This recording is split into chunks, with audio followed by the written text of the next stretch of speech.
That opening song, if you spent much time in any evangelical churches um, in your past lives, you've probably sung that. Maybe not to that tune. There's another tune that's a little more martial that I remember singing a lot in some of the churches that I was a part of. This impetus to evangelize. We've got that story. We have the peculiar story to tell to the nations, to turn their hearts to love and light. We have a responsibility to preach the gospel. And certainly, we've got gospel mandate for that. The end of the Gospel of Matthew says, "Go and make disciples." Paul went out and made disciples. And so certainly that impetus to share our story with the intent of making converts. I spent some time in my youth, going around passing out the 4 spiritual laws. Uh, you know, you're not going to get there without making your personal confession of faith.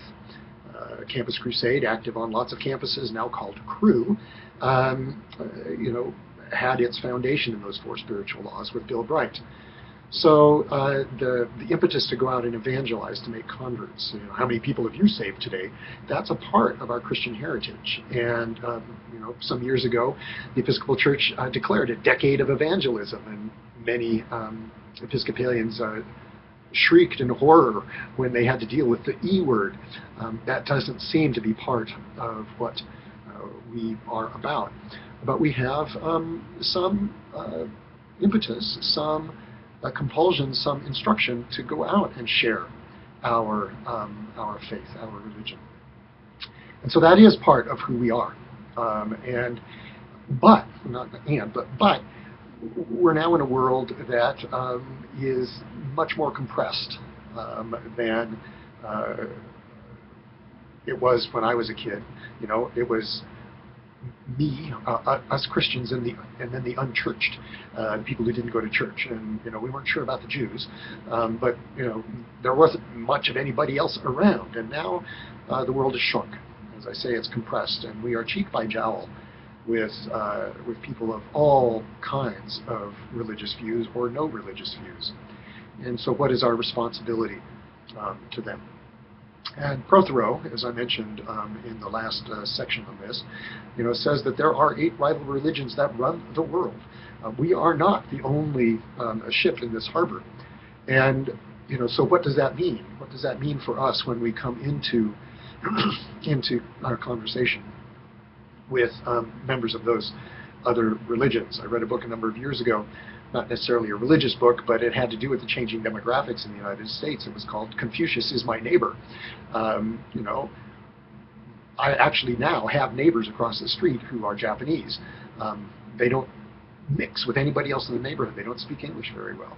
Got people across the street who are Russian. I look at the phone book from my daughter's high school, and there are names I can't pronounce. That's far cry from my upbringing and who was there.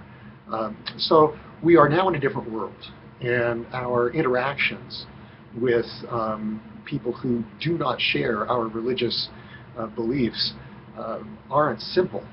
They're complex, and we can tell 9/11 being the most dramatic example of collision of religious values. But we see it in other places. Conservatives and or fundamentalists and liberals in almost any tradition battle with one another. We see it in Israel over the, whether or not the Orthodox Christians in Israel should be exempt from military service, and the more progressive Jews are saying, no, they shouldn't be exempt. They should be in there for us, with us too. So there are these debates within religions, intramural, within the walls, and extramural, outside the walls, about how should we deal with our religious neighbors, especially those neighbors who do not share even the basic bedrock of our faith. It's one thing about having a conversation between Methodists and Catholics. There is a similarity there. There is even a similarity between Christians and Jews, and some similarity between Christians and Muslims, because we are all Abrahamic. We all will read the Hebrew Scriptures. But there is no basis, really, for a common ground between Christianity and Hinduism, or Christianity and Shinto. or some of these other world religions.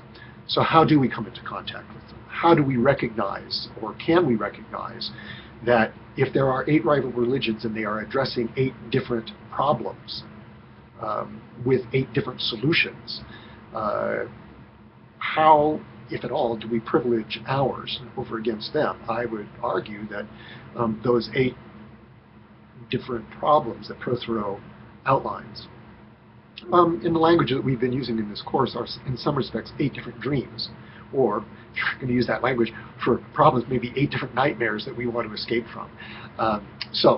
I've got below an interview, Stephen Colbert interviewing Stephen Prothero, and that'll give you a little bit more of a flavor of what he's thinking if you haven't had a chance to look at his book.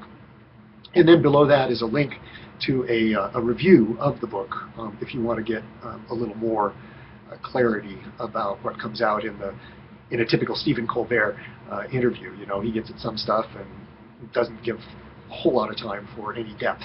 But at least it's a picture of what happens when a religion professor becomes kind of a rock star. How often do they get on Stephen Colbert? I'll be back in a minute.